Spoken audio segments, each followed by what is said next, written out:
하나님, 우리가 주님 앞에 나아갑니다. 오늘도 놀라운 그 강권적인 사랑으로 우리를 녹여주시고 우리의 마음이 주의 말씀 가운데서 변화되어지고 주님의 형상으로 빚어지는 시간이 될 수 있도록 도와주시옵소서. 예수님의 이름으로 기도드립니다. 아멘. 찬송가 543장 다 같이 찬양하시겠습니다.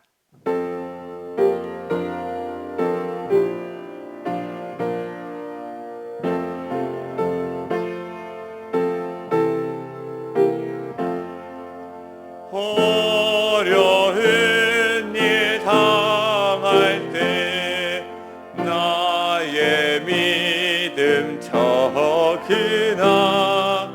의지하는 내 주를 더욱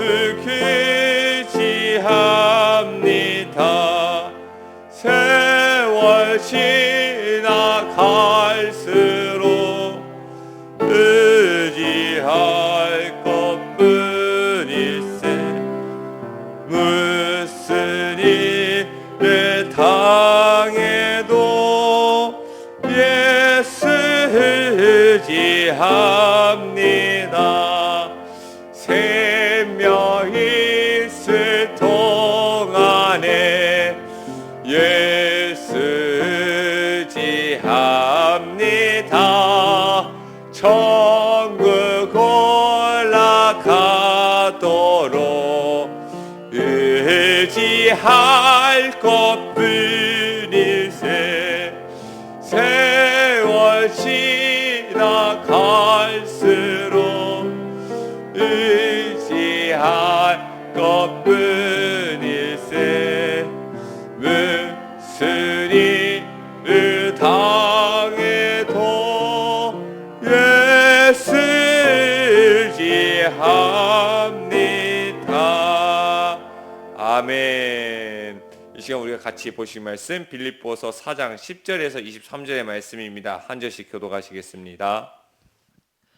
내가 주 안에서 크게 기뻐함은 너희가 나를 생각하던 것이 이제 다시 싹이 남이니 너희가 또한 이를 위하여 생각은 하였으나 기회가 없었느니라. 내가 궁핍함으로 말하는 것이 아니니라. 어떤 형편에든지 나는 자족하기를 배웠노니 나는 비천에 처할 줄도 알고 풍부에 처할 줄도 알아. 모든 일 곧 배부름과 배고픔과 풍부와 궁핍에도 처할 줄 아는 일체의 비결을 배웠노라. 내게 능력 주신 자 안에서 내가 모든 것을 할 수 있느니라. 그러나 너희가 내 괴로움에 함께 참여하였으니 잘하였도다. 빌립보 사람들아, 너희도 알거니와 복음의 시초에 내가 마게도냐를 떠날 때에 주고받는 내 일에 참여한 교회가 너희 외에 아무것도 없었느니라. 데살로니가에 있을 때에도 너희가 한 번뿐 아니라 두 번이나 나의 쓸 것을 보내었도다. 내가 선물을 구함이 아니요 오직 너희에게 유익하도록 풍성한 열매를 구함이라. 내게는 모든 것이 있고 또 풍부한지라. 에바브로디도 편에 너희가 준 것을 받음으로 내가 풍족하니 이는 받으실 만한 향기로운 제물이요 하나님을 기쁘시게 한 것이라. 나의 하나님이 그리스도 예수 안에서 영광 가운데 그 풍성한 대로 너희 모든 쓸 것을 채우시리라. 하나님 곧 우리 아버지께 세세 무궁하도록 영광을 돌리지어다. 아멘. 그리스도 예수 안에 있는 성도에게 각각 문안하라. 나와 함께 있는 형제들이 너희에게 문안하고 모든 성도들이 너희에게 문안하되 특히 가이사의 집 사람들 중 몇이니라. 주 예수 그리스도의 은혜가 너희 심령에 있을지어다. 아멘. 오늘 매일 기도에 나오신 여러분들 환영하고 축복합니다. 주 예수 그리스도의 은혜가 우리의 심령에 있을 줄 믿습니다. 아멘입니다. 5월의 마지막 날이에요. 5월의 마지막 날 끝까지 마무리 잘 하시고 또 특별히 오늘은 토요일이죠. 주일을 준비하는 토요일인데 우리 오늘 거룩한 산제사의 제물로 지금부터 잘 준비하여서 내일 하나님께 영광 올려드릴 수 있도록 바랍니다. 우리 말씀을 보기 전에 스테판 커리라는 사람에 대해서 나누고 싶어요. 들어보셨어요? 스테판 커리? 아시는 분은 신세대예요. 스테판 커리 NBA 농구 선수예요. 그 3점 슛을 쐈다 하면 다 들어가는 아주 농구를 잘하는 선수인데 이 선수가 젊은 사람들 사이에서 유명합니다. 그리고 NBA 역사상 뛰어난 농구 선수 중 가장 뛰어난 농구 선수 중 한 명으로 뽑힙니다. 거의 마이클 조던 다음으로 뽑히는 사람이라고 봐요. 근데 마이클 조던이 압도적으로 더 유명한데 어쨌든 이 스테판 커리는 3점 슛을 잘 쏩니다. 42.7%로 들어간대요. 그 자유투를 쐈다면 90% 이상으로 들어간다고 합니다. 이 사람이 상을 받을 때마다 나는 하나님께 영광을 올려드립니다. 그리고 이 선수가 항상 성경 구절을 이야기하는데 자기가 좋아하는 성경 구절을 밝히는데 거기 그 성경 구절이 뭐냐? 빌립보서 4장 13절의 말씀. 이거를 항상 외우면서 이것을 이야기를 합니다. 그래서 자기 운동화에도 이 말씀을 써냈어요. I can do all things 해가지고 운동화에도 딱 써놓고서 그러니까 이것을 본받아가지고 미국의 많은 청소년들이 따라하는 거예요. 내게 지금 능력 주신 자리에서 내가 모든 것을 할 수 있느니라. 막 공부할 때도 그렇지 I can do all things 하면서 막 공부하고 취업을 준비할 때도 또 어떤 무슨 만남을 가질 때도 어떤 어려운 일을 당할 때도 이 말씀을 붙든다고 하더라고요. 근데 사실 이 말씀 I can do all things 하나님께서 모든 것을 할 수 있게 만들어준다 그 뜻이 아니라 어떤 뜻을 가지고 있죠? 우리는 잘 알듯이 하나님께서 어떤 상황 가운데도 내가 있을 수 있도록 하나님께서 붙들어 주시는 분이시다. 그러니까 무조건 만사형통이 아니라 그 말씀은 만사형통 슈퍼 선언문이 아니라 뭐예요? 내가 고난의 자리에 가겠다 결단하는 말씀인 것이죠. 오늘 우리가 이 빌립보서 4장 말씀을 통해서 진짜 능력이 무엇인지 또 함께하는 복음이 무엇인지 또한 넘치는 공급의 은혜가 무엇인지를 살펴보겠습니다. 첫 번째, 주님이 주시는 능력은 고난을 이기는 넉넉함이다 라는 것이죠. 우리 11절의 말씀 같이 한번 읽어볼까요? 시작. 내가 궁핍함으로 말하는 것이 아니라 어떠한 형편에든지 나는 자족하기를 배웠노니. 이 편지를 쓸 당시는 바울은 가택연금 상태였습니다. 옥중서신이라고 그래서 불리죠. 겉보기에는 집에 머물러 있어서 편안해 보일 수도 있습니다. 비교적 자유로워 보일 수도 있습니다. 그런데 이는 병사에게 철저하게 감시당하는 사슬에 매인 상황이에요. 언제 어떤 재판을 받고 어떤 판결을 받고 어떤 결과를 맞을지 모르는 불안한 상황 가운데 있는 것입니다. 외롭고 제한된 환경입니다. 자유로운 것 같지만은 실제로는 움직일 수가 없는 감옥이었습니다. 그런데 바울이 놀랍게도 이렇게 이야기합니다. 이어진 말씀에는 나는 비천에 철주도 알고 풍부에도 철주도 한다. 배부름과 배고픔, 풍부와 궁핍에도 철주하는 일체의 비결을 배웠노라. 이 말씀에서 중요한 게 무엇이에요? 배웠노라예요. 배웠노라.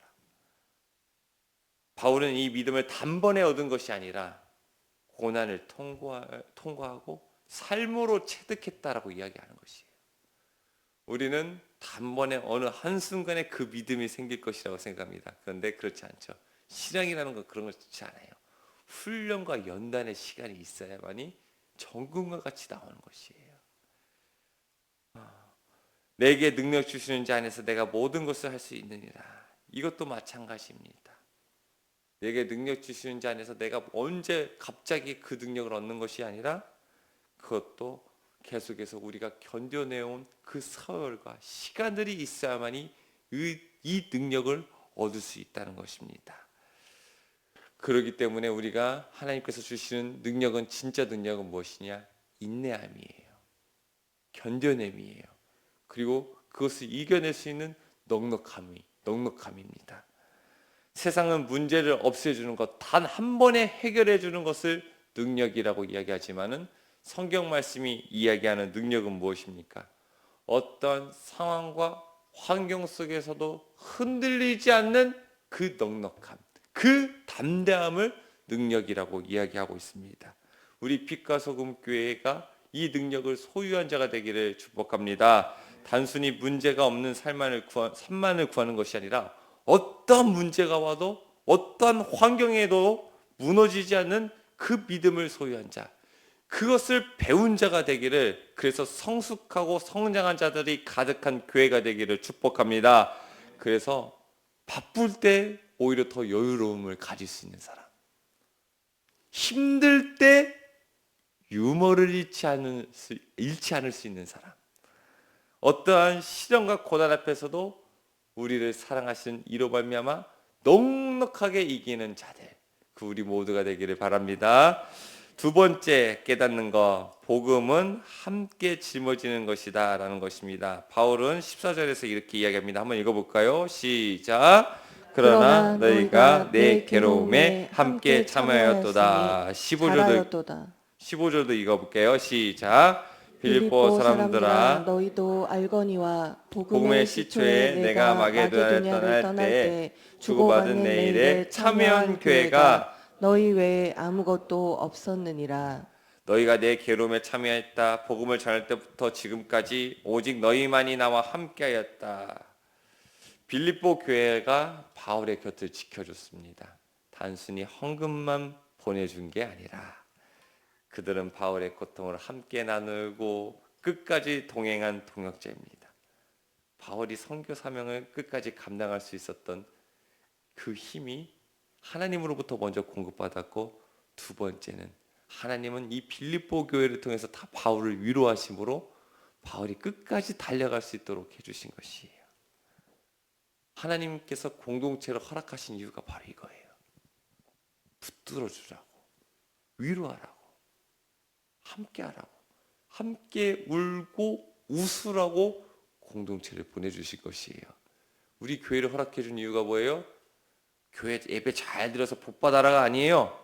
서로 붙들어 주라고, 서로 같이 예배하면서 같이 하나님께 기도하라고 우리에게 공동체를 허락하신 것이에요.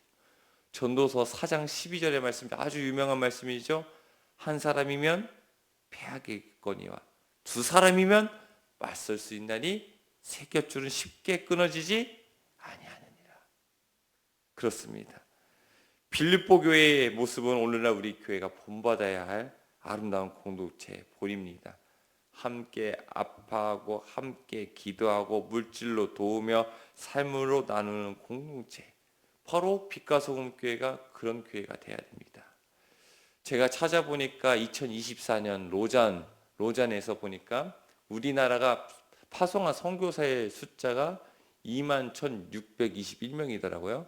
171개 국가에 이렇게 파송을 했는데 참 2만 명이 넘는, 전 세계에서 미국은 13명을 파송했대요.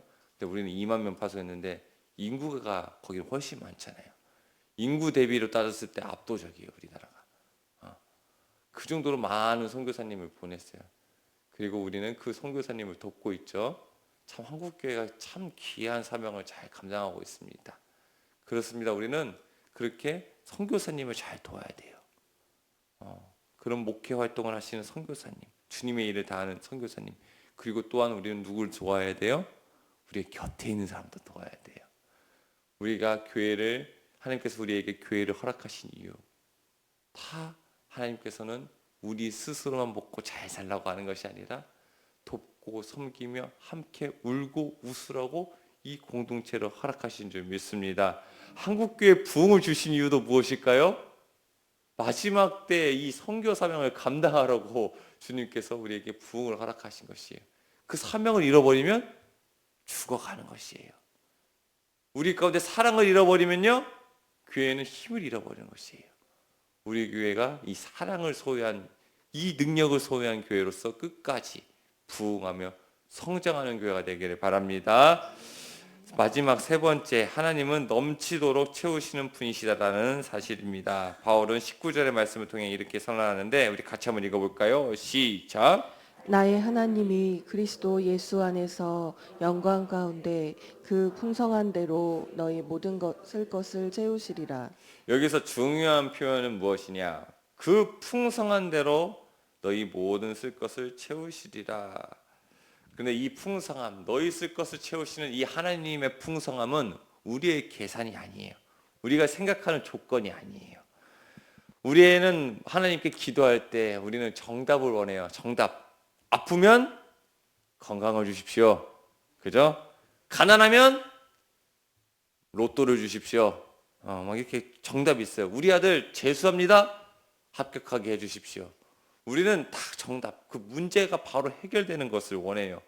근데 하나님께서는 바로 정답을 주시잖아요. 해답을 주세요. 해답. 정답과 해답이 뭐가 달라요? 해답은 문제나 상황을 풀어가는 방식이에요. 단순히 문제만 해결되는 것이 아니라 그 문제에 대한 설명이 있고 해석이 있고 이야기가 있는 것이 이 해답입니다. 우리가 잘 아는 야고보의 이야기를 보면, 약복강가 이야기를 보면, 야곱이 약복강가에서 하나님 앞에 정답 때문에 서 있었어요. 무엇을 원해서 서 있었어요? 저 형 예서 좀 어떻게 좀 해봐라. 그것 때문에 답답해가지고 하나님 앞에 그것만 구했어요. 하나님께서 무엇을 주셨어요? 형 예서를 바꿨어요? 아니에요. 야곱을 바꿨어요. 야곱의 무엇을 바꿨어요? 야곱의 정체성을 바꿨어요. 야곱을 이스라엘로 만들어 주셨어요. 그곳에서 하나님을 만나게 하시고 하나님과 씨름하게 하시고 하나님의 은혜를 붙들게 만들었어요. 그전에는 무엇을 붙들면서 살았어요? 아버지의 인정을 받으려고 했어요. 물질의 넉넉함을 원했어요. 아내를 원했어요. 아내에게 이쁨을 받기를 원했어요. 그곳에서 만족함을 누리려고 했어요. 평안함, 그냥 이 세상에서의 안락함, 인정 욕구, 우상 숭배의 다른 모습이죠. 그런데 하나님께서는 그걸 어떻게 해요? 우상을 깨부숴버리고 하나님을 만나게 하시고 오히려 야곱의 인생이 더 풍성하게 만들었어요. 물론 평생 장애를 겪게 되었지만 그 인생에 부족함이 없는, 영원히 마르지 않는 그 은혜를 야곱이 경험하게 만들었죠. 하나님은 이처럼 해답을 주시는 분이시에요. 우리가 예상하지 못한 방식으로 때마다 필요마다 반드시 하나님의 방법으로 하나님은 채우시는 분이시라는 것입니다. 우리에게 필요한 것은 뭐예요? 그 하나님을 믿고 신뢰하고 그 풍성한 은혜를 기대하는 것이에요. 내 방법대로 되지 않는다고 우리가 낙심할 필요가 없습니다. 우리의 인생에 하나님의 방법으로 풍성하게 채워질 때 가장 큰 만족이 있는 줄 믿습니다. 말씀을 맺겠습니다. 첫 번째, 진짜 능력은 모든 것이 잘 되는 상황이 아니라 어떤 상황에서든지 감당할 수 있는 그 믿음의 넉넉함이 능력인 줄 믿습니다. 두 번째, 혼자서 승리하는 경쟁이 아니라 우리가 함께 짊어지는 공동체를 살아가야 됩니다. 사랑이 있어야 돼요. 우리 가운데 서로 웃고 울음이 있어야 돼요. 그럴 때 우리에게 진정한 부흥이 있는 줄 믿습니다. 세 번째, 하나님은 우리의 필요에 따라 하나님의 때 가장 적절하고 풍성하게 채우시는 분이십니다. 우리가 문제 해결만 되는 것이 우리의 인생의 복이 아니에요. 그 문제를 통해서 하나님을 만나고 하나님의 은혜를 경험해야 돼요. 그렇게 우리 모두가 하나님의 은혜를 경험하는 사람들 되기를 축복합니다. 기도하겠습니다. 하나님, 우리에게 그 능력을 주시옵소서. 모든 환경을 뛰어넘는 넉넉한 믿음을 가지고 살아내게 하시며, 또 하나님 아버지, 우리에게 사랑을 가르쳐 주시사 함께 짊어지는 진정한 동역의 사랑을 나눌 수 있도록 인도하여 주시옵소서. 그리고 하나님, 우리가 원합니다. 고난과 문제가 단순히 해결되고 지나가는 것으로 끝나는 것이 아니라 그 고난을 통해서 하나님을 만나게 하여 주시고, 그 고난을 통해서 내가 바뀌게 하여 주시고, 그 고난을 통해서 하나님 풍성한 은혜를 경험하는 우리가 될 수 있도록 도와주시옵소서. 그리하여서 우리의 인생길 가운데서 하나님 더욱더 하나님의 형상으로 빚어지는 사람들이 될 수 있도록 도와주시옵소서. 선거 중에 있습니다. 하나님, 누굴 뽑아야 될지, 어떤 사람이 뽑힌다 할지라도 하나님, 그곳에는 소망이 없는 줄 압니다. 오직 우리의 소망은 하나님이심을 고백하면서 주님께 맡기오니, 어떤 사람이 뽑히든 간에 주님 간섭하여 주셔서 그에게 지혜와 총명을 부어주시고 올바른 생각과 마음과 가치관을 가지고서 이 나라를 끌어갈 수 있도록 주님 그 마음을 책망하여 주시고 하나님의 뜻대로 이끌어가 주시옵소서. 그리하여서 이 나라에 실현되는 것이 공의와 정의와 주의 사랑이 되게 도와주시고, 마지막 때에 하나님 열방 가운데 주님의 나라로 쓰임받는 나라가 될 수 있도록 붙들어 주시옵소서. 아버지 하나님, 이 선거를 통해서 남겨진 결과가 분열이 되지 않을 수 있도록 인도하여 주시고, 낙심함이 되지 않을 수 있도록 인도하여 주시옵소서. 주님께 맡기오니 이때 한국교회가 더욱더 기도하게 하여 주시사 기도로 말미암아 든든히 세워져가는 나라가 되도록 인도하여 주시옵소서. 아버지 하나님, 병중에 있는 성도들 주님께서 불쌍히 여겨 주셔서 친히 주님의 손길로 어루만져 주시고, 스스로의 회복하는 성도들도 주님께서 어루만져 주셔서 아무 탈 없이 잘 회복되게 하여 주십시고, 마음이 무너진 자 찾아가 주셔서 새롭게 하여 주셔서 하나님, 우리 모두가, 우리 성도들이 몸과 마음이 건강하여서 하나님 앞에 쓰임받기에 부족함이 없도록 도와주시옵소서. 아버지 하나님, 오늘 토요일입니다. 하나님, 삶의 무거운 짐들, 또 하나님 마음에 어지러운 모든 것들, 세상의 소리들 잠재워지는 시간이 되게 도와주시사 오늘 하루 우리가 거룩한 산제세 제물로 잘 준비되어 내일 하나님 앞에 영광 올리며 예배할 수 있도록 우리를 오늘 주님 준비시켜 주시옵소서. 그렇게 하실 주님을 찬양하고 살아계신 예수님의 이름으로 기도 올려드립니다. 아멘.